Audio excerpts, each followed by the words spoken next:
ایسی قانون سازی کی گئی ہے, میں آپ کو پہلے سے ہی بتا دوں کہ اس قانون سازی کے بعد اگر اس پیٹرن پہ بلدیاتی الیکشنز ہوتے ہیں تو پھر پی ٹی آئی کا تو پنجاب میں سے صفایا ہو جائے گا. پتہ نہیں وفاق کو کیا مسئلہ ہو گیا ہے, کیوں اتنا چھوٹا دل کر لیا ہوا ہے. اگر سہیل آفریدی صاحب وزیر اعلیٰ بن گئے ہیں تو آپ اس حقیقت کو ایکسیپٹ کر لیں. آج بھی آپ عوام میں عمران خان کی مقبولیت اسی طرح سے ہے, اور یہ ایک بہت بڑا تھریٹ ہے مریم نواز صاحبہ کے لیے پنجاب میں. اور عمران خان صاحب حیران ہو رہے تھے کہ خیبر پختونخوا کے وزیر اعلیٰ کو مجھ سے ملنا چاہیے تھا اور وہ مجھ سے ملنے کیوں نہیں دے رہے. کہ مسلم لیگ نون اور پیپلز پارٹی کے بہت سے سینئر لوگ آف دی ریکارڈ یہ چیز مانتے ہیں کہ یہ بڑا غیر آئینی ہے. مہنگائی مزید بڑھے گی, پاکستان کو سخت معاشی نقصان کا دھچکا آلریڈی لگ چکا ہے, کرنٹ اکاؤنٹ خسارہ بھی بڑھے گا. جناب السلام علیکم, میں ہوں شجاع نیازی اور اپنے نئے ولاگ میں آپ کو ویلکم کرتی ہوں. آئی ہوپ آپ سب خیر و خیریت سے ہوں گے. سب سے پہلے آج ہم بات کریں گے, obviously لیٹسٹ ڈیولپمنٹس ہم ڈسکس کرتے ہیں, تو سب سے پہلے بات کریں گے پنجاب میں جناب بلدیاتی الیکشنز ہو رہے ہیں, قانون سازی کی گئی ہے اس کے لیے نئے سرے سے, اور اس کے مطابق جناب اور ایسی قانون سازی کی گئی ہے, میں آپ کو پہلے سے ہی بتا دوں کہ اس قانون سازی کے بعد اگر اس پیٹرن پہ بلدیاتی الیکشنز ہوتے ہیں تو پھر پی ٹی آئی کا تو پنجاب میں سے صفایا ہو جائے گا.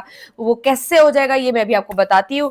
اور اس کے علاوہ ہم ایک تو بلدیاتی الیکشنز پہ ہم بات کریں گے, دوسرا ہم دوحہ میں جو مذاکرات ہوئے ہیں افغان اور پاکستان کے درمیان, تو اس پر فیلڈ مارشل عاصم منیر صاحب نے بھی اپنی رائے دی ہے اور وہ بھی میں شامل کروں گی.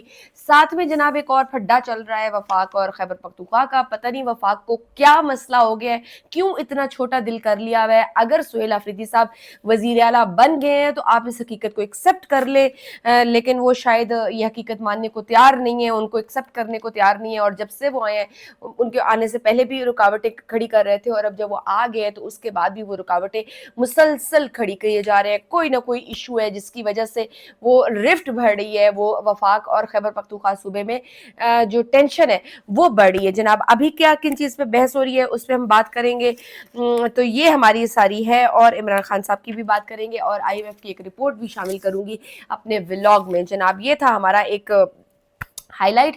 سو اب آتے ہیں ہم سب سے پہلے بلدیاتی الیکشنز کے حوالے سے. پنجاب میں جناب بلدیاتی الیکشنز ہونے جا رہے ہیں, قانون سازی کی گئی ہے باقاعدہ, اور اس کے مطابق جناب یہ جو الیکشنز ہیں وہ غیر جماعتی بنیادوں پر ہوں گے, یعنی کہ وہ کسی پارٹی کے تھرو یا پارٹی کے پلیٹ فارم سے نہیں لڑیں گے امیدوار, وہ غیر جماعتی ہوں گے. اور ہر یونین کونسل جو ہے وہ اس میں سے براہ راست 9 کونسلرز منتخب ہوں گے. تو کامیاب امیدوار جو ہوگا وہ پھر 30 روز کے اندر اسے کسی نہ کسی پارٹی میں شامل ہونا پڑے گا. یعنی پہلے وہ ایک آزاد امیدوار کے طور پر الیکشن لڑے گا, بلدیاتی الیکشن لڑے گا, اور ہر یونین کونسل میں سے 9 کونسلرز منتخب ہوں گے, اور 30 روز کے اندر اسے ڈیفینیٹلی ایک کسی نہ کسی پارٹی میں شامل ہونا پڑے گا. ظاہر ہے غیر جماعتی بنیادوں پر یہ الیکشنز ہوں گے تو وہ ظاہر ہے پی ٹی آئی میں کیوں جائیں گے. اگر وہ پی ٹی آئی میں جائیں بھی تو کہاں جائیں, کیونکہ انٹرا پارٹی الیکشن کیس کے حتمی فیصلے تک ویسے بھی پی ٹی آئی کامیاب امیدواروں کو سرٹیفکیٹ جاری کرنے کی اہل نہیں ہوگی, اور ابھی پی ٹی آئی کے پاس بلہ نہیں ہے, آپ کو پتہ ہے. تو لہٰذا الیکشن غیر جماعتی بنیادوں پر ہر یونین کونسل میں 9 کونسلر براہ راست منتخب ہوں گے.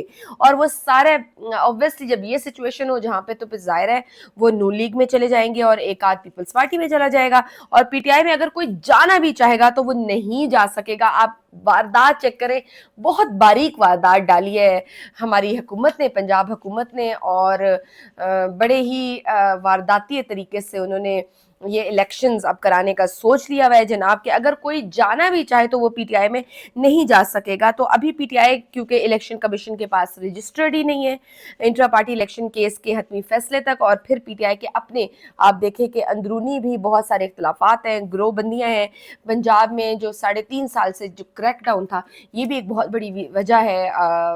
جو پارٹی سٹرکچر ہے پنجاب میں وہ بھی اس طرح کا ایکٹیو نہیں ہے, اس طرح کا فنکشنل نہیں ہے, اس طرح کا وہ سٹرکچر نظر بھی نہیں آ رہا. تو جناب اس سے بھی حالات خراب ہیں, تو اس لیے بڑی چالاکی سے انہوں نے 3 برسوں میں, آپ چیک کریں 3 برسوں سے حکومت کوشش کر رہی تھی اور 6 مرتبہ انہوں نے قانون سازی کی ہے.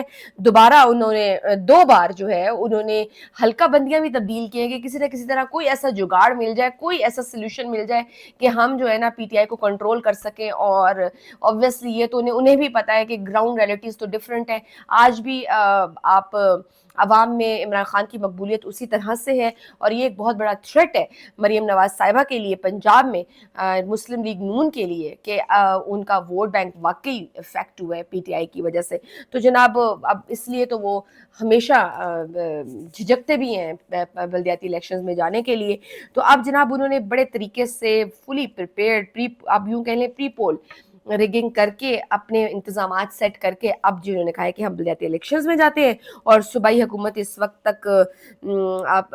تک رکاوٹ ڈالتی رہی ہے جب تک اس نے اپنی مرضی کی قانون سازی نہیں کر لی. تو اب آپ دیکھیں کہ 6 مرتبہ قانون سازی کی ہے اور 2 بار حلقہ بندیاں تبدیل کی ہیں, اس کے بعد جا کے they came to this solution, اور انہوں نے کہا ہے کہ جی اب ہم ریڈی ہیں بلدیاتی الیکشنز کرانے کے لیے. obviously کیوں نہ ریڈی ہوں, کہ اب تو سارے کے سارے ون ون سچویشن ہے ان کے لیے, اب سارے کے سارے معاملات ان کے فیور میں آئیں گے ڈیفینیٹلی.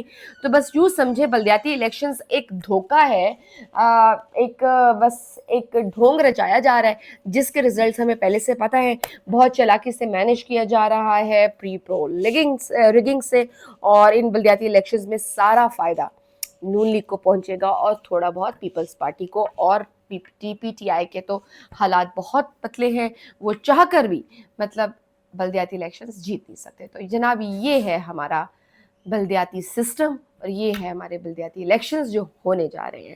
خیر آگے بڑھتے ہیں. دوحہ مذاکرات جو افغان اور پاکستان کے درمیان اس کے بعد جو یہ معاہدہ ہوا ہے, اس کے بعد پہلی دفعہ فیلڈ مارشل عاصم منیر صاحب بولے ہیں, اور انہوں نے کہا ہے کہ کسی بھی سرحدی خلاف ورزی کا ہم جو ہے فیصلہ کن جواب دیا جائے گا. دہشت گردوں کا تعاقب کرنے اور بلوچستان کو اس لعنت سے نجات دلانے کے لیے تمام ضروری اقدامات کیے جا رہے ہیں. اور بھارتی پراکسیز یعنی کہ فتنۃ الہندوستان اور افغان پراکسی فتنۃ الخوارج تشدد کو ہوا دینے کے لیے بلوچستان میں عوام دشمن اور ترقی مخالف ایجنڈے کو فروغ دے رہے ہیں.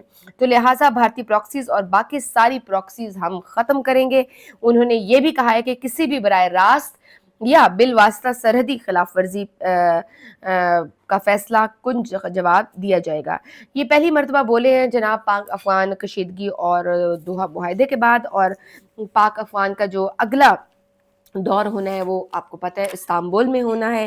ترکی اور قطر بڑی کوشش کر رہے ہیں, وہ ثالثی کا کردار ادا کر رہے ہیں سارے اس میں, اور وہ پوری کوشش کر رہے ہیں کہ دوبارہ جنگ نہ ہو. اور لیکن ہماری حکومت اور ریاست کا بڑا کلیئر موقف ہے, بہت کلیئر کٹ ایک انہوں نے جو ہے آپ کہہ لیں کہ انہوں نے موقف اختیار کیے, اور انہوں نے تہیہ کر لیے کہ اگر افغانستان میں سے کوئی دہشت گرد آیا تو اس کا ہم منہ توڑ جواب دیں گے, جنگ ہوگی. اگر وہاں سے کوئی تقریب کاری کی گئی اور کوئی ہینکی پینکی لگانے کی کوشش کی گئی اور اپنی سرزمین دی پاکستان کے خلاف استعمال ہونے کے لیے, یا ادھر سے کوئی دہشت گرد آیا اور کوئی حملہ ہوا, تو پھر اس کی جناب کوئی معافی نہیں ہوگی اور افغانستان سے ڈائریکٹ جنگ ہوگی. تو جناب یہ معاملات ہیں, لیٹس سی یہ معاہدہ کب تک رہتا ہے.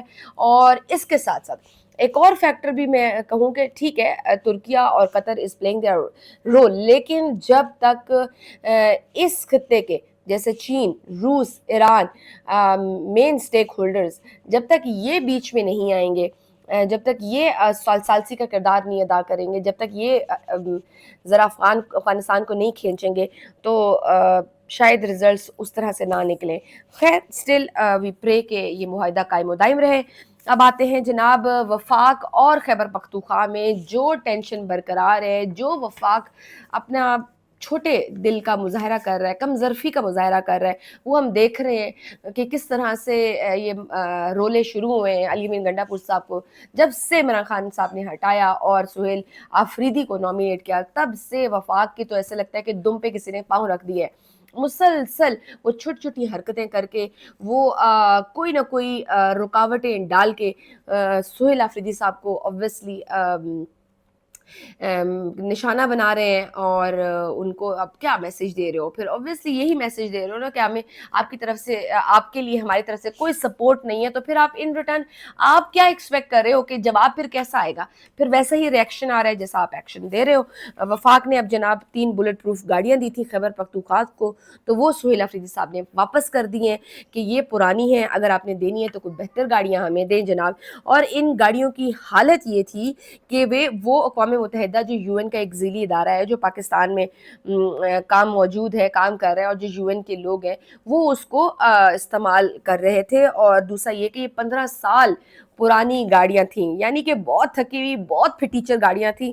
اور دوسری بات یہ کہ وہ صوبہ جہاں آلریڈی بدترین دہشت گردی ہو رہی ہے، حساس علاقہ ہے، پولیس ہمارے جو پولیس وہاں کی جو پولیس ہے خیبر پختونخوا کی پولیس، وہ روز قربانیاں دے رہی ہے، کتنے لوگ شہید ہو رہے ہیں وہاں پر، 1.25 اس کی فورس ہے اور اس کو صرف 3 گاڑیاں آپ دے رہے ہو، 3 گاڑیاں 1.25 کی فورس کو آپ صرف 3 گاڑیااں دے رہے ہو، اور 3 گاڑیاں بھی وہ اتنی خستہ حالت میں، تو آپ اوپر سے آپ ایکسپیکٹ کر رہے ہو کہ جناب وہ ایکسیپٹ کر لیں، وہ مان لیں۔ اگر وہ کہہ رہے ہیں کہ جناب آپ نے اتنی گندی گاڑیاں دی ہیں، اتنی بری کنڈیشن میں، اتنی پھٹیچر گاڑیاں ان کو دی ہیں اور کہا ہے کہ جاؤ جی موجے کر لو، تو یہ نہیں ہوگا۔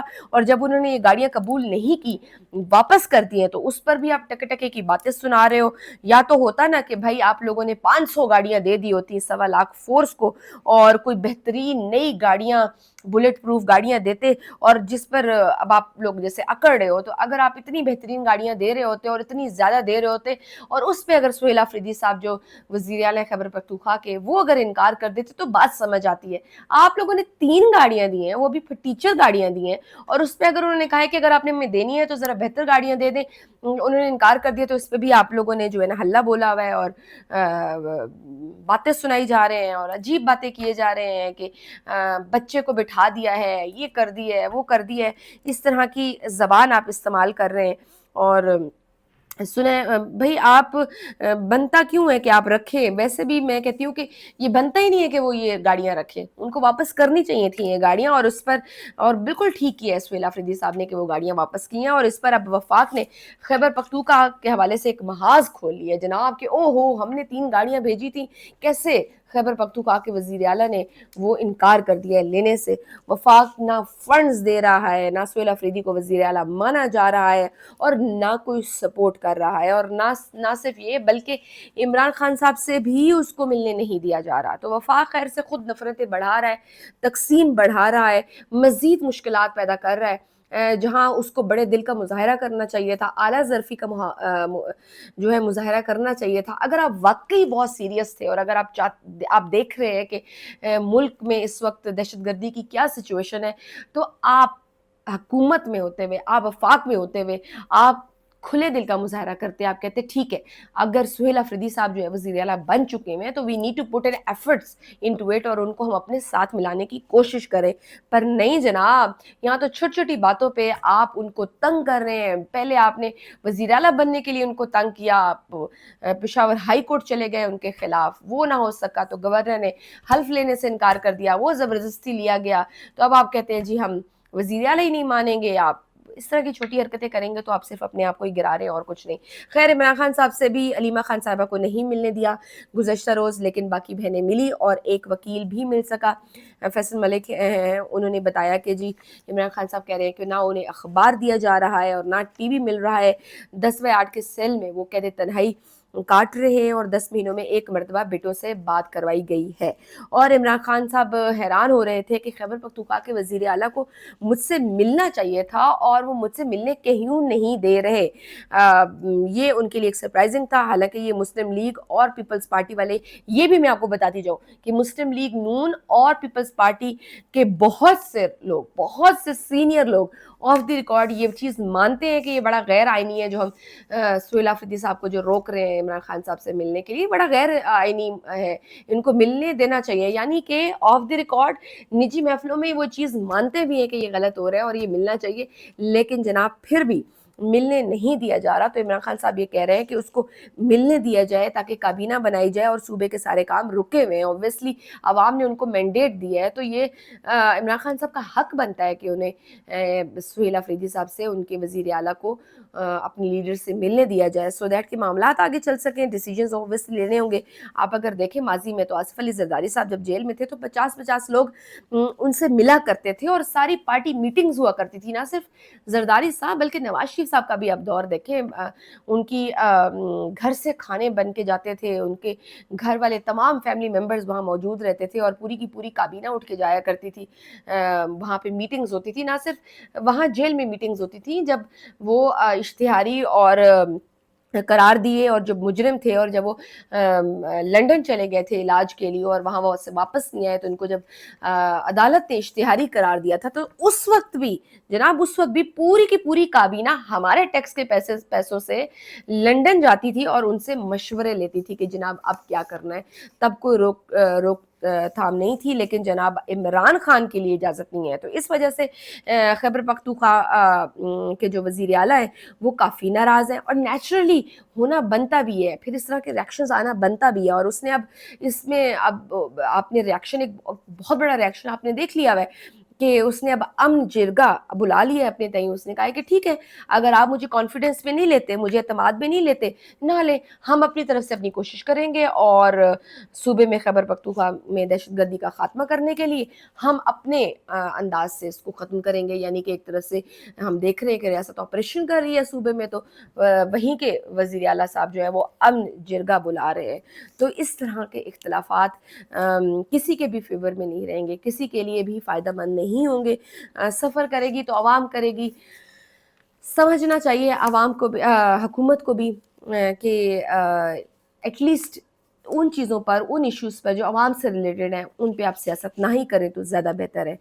آگے چلتے ہیں، بڑھتے ہیں جناب. آئی ایم ایف کی رپورٹ شامل کرنا چاہوں گی. اس آئی ایم ایف نے کہا ہے کہ سیلاب سے بجٹ اہداف حاصل نہیں ہو سکیں گے، مہنگائی مزید بڑھے گی، پاکستان کو سخت معاشی نقصان کا دھچکا آلریڈی لگ چکا ہے، کرنٹ اکاؤنٹ خسارہ بھی بڑھے گا جناب. جی ڈی پی گروتھ 3.6 ہے اور بجٹ خسارہ 2.8 رہے گا.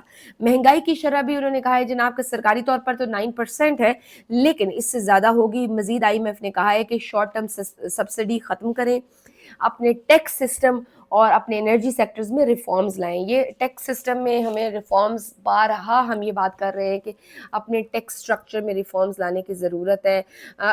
بڑے بڑے مگرمچھوں کو، بڑے بڑے تاجروں کو، بڑے بڑے ایکسپورٹرز کو، بڑے بڑے کاروباری لوگوں کو اس ٹیکس نیٹ ورک میں لے کر آئیں، ریل اسٹیٹ کو اور اس طرح کے شعبوں کو ٹیکس نیٹ میں لے کر آئیں.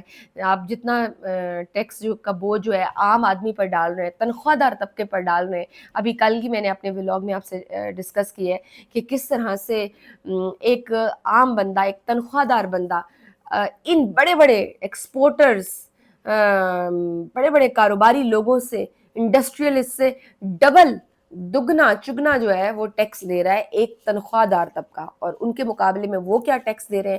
تو یہ ہماری معاشی پالیسیز ہیں کہ ہم امیر سے لے کے غریب کو دینا چاہیے تھا، لیکن یہاں پہ تو الٹا یہ ہے، عام غریب انسانوں سے لے کر یہ سارا پیسہ اور اشرافیہ کو بانٹا جا رہا ہے، ان کی جیبیں بھری جا رہی ہیں. تو جناب اب آئی ایم ایف نے بھی کہہ دیا کہ اپنا ٹیکس نظام بہتر کریں، اپنے انرجی سیکٹرز میں ریفارمز لے کر آئیں. اور شہباز شریف صاحب آپ بھی بڑے دعوے کرتے تھے کہ جی مہنگائی کم ہو گئی ہے، تو اب آپ کو میں مبارکباد دینا چاہوں گی، مبارک ہو. اب 700 روپے جو ہے فی کلو ٹماٹر ہے اور وہ بھی نہیں مل رہے، اور 400 روپے فی کلو مرغی ہے. تو یہ بتائیں جناب کہ میں مرغی میں ٹماٹر ڈالوں یا ٹماٹروں میں مرغی ڈالوں، کیا کروں؟ تو یہ تو آپ کے دعوے ہیں، یہ آپ کے دعوے گراؤنڈ ریئلٹی پہ کیا ہے؟ تو یہ سب آپ رپورٹس بتا رہی ہیں کہ نیچے تک، جو عوام تک، جو بھی آپ نو ڈاؤٹ کہ سفارتی سطح پر آپ بڑے کامیاب ہو رہے ہیں. ان فیکٹ ویسٹرن میڈیا تو یہاں تک کہہ رہا ہے کہ جناب جو کمال پرائم منسٹر شہباز شریف نے کر دی ہے اور جتنا مکھن انہوں نے ڈونلڈ ٹرمپ کو رام کرنے کے لیے کیا ہے، تو شاید ہی کوئی اور کر سکے گا. اس میں تو نو ڈاؤٹ کو آپ کو ایوارڈ مل سکتا ہے مکھن لگانے کا، لیکن جناب ان کو خوش کرنے کا، لیکن اپنی عوام کے لیے کیا آسانیاں پیدا کر رہے ہیں، ان کے لیے کتنی بہتری لے کر آ رہے ہیں، کتنی مہنگائی کنٹرول کر رہے ہیں، کتنے ان کے روزگار کے مواقع فراہم کر رہے ہیں، کتنی نوکریاں دے رہے ہیں، کتنا ان کو صاف غذا دے رہے ہیں، کتنا ان کی جو ہے کنٹرولڈ پرائسڈ میڈیسنز انہیں مل رہی ہیں علاج کے لیے، کتنا انہیں صاف پانی مل رہا ہے. تو یہ سارے مسئلے ہیں بھائی. جو خط غربت پہ 50% اب آپ کی عوام آ چکی ہوئی ہے، اس کو بہتر کرنے کے لیے آپ کیا کر رہے ہیں؟ اپنے ٹیکس سسٹم کو بہتر کرنے کے لیے آپ کیا کر رہے ہیں؟ آپ کیسی معاشی پالیسیز بنا رہے ہیں؟ کیا اسی طرح سے معاشی پالیسیز بناتے رہیں گے تو یہ تو مجھے لگ رہا ہے کہ ہر سال صرف ہم پر، عام لوگوں پر، عوام پر ہی بوجھ پڑے گا، باقی شرافیہ کو تو کچھ بھی نہیں ہونے والا. So this has to be I would سے کہ should be worked on it. اس کو ریفارمڈ کرنے کی ضرورت ہے. خیر آج کے ولاگ میں بس اتنا ہی. اجازت دیجیے. اللہ حافظ.